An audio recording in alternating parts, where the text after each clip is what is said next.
بخشیده بر روز بین المللی معیوبان در ناحیه فرخور با اقدام مقامات اجرایی حکومت دولتی ناحیه و دستگیری صاحبکاران چاره‌بینی گذرانده شد. این چاره‌بینی در چایخانه ملی گذرانده شد. زیاده از 50 نفر شخصان امکانیتشان محدود از جماعت‌های دهاتی ناحیه به اینجا دعوت شدند. امروز روز 3 دکبر روز عید بین المللی جهان می باشد که این عید را در جهان پیشواز میگیرند با قید میگیرند.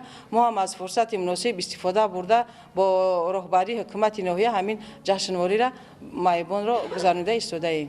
در ناحیه فرخور در تشکیلات جمعیتی معیوبان 300 نفر ساکنان ناحیه به قید گرفته شدند که از جانب مقامات اجرایی حکومت دولتی ناحیه و صاحبکاران محلی کمک‌های مادی و معیشی به آنها رسانیده می‌شوند. در این روز از جانب صاحبکاران محلی به اشتراکچیان چاره‌بینی ضیافت عیدانه داده شده، تحفه‌های خاطروی به آنها تقدیم کرده شدند. اویلای سیونوف که 3 نفرشان در قید جمعیت معیوبان هستند، همه‌شان در این روز صاحب تحفه گشتند. هزار رحمت میگم که ما را قد آدمای سالم نگاه بین میکنن.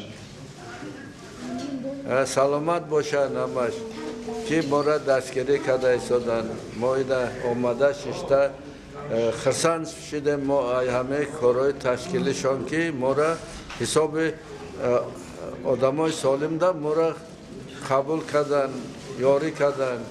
در این چاره‌بینی ادیبان و شاعران اشتراک داشتند. بهر بالیدگی خاطر اشتراکچیان چاره‌بینی شعر و سرود خواندند. در این رواق زبرجد نوشتن بازار که جود نکوی اهل کرم نخواهد ماند.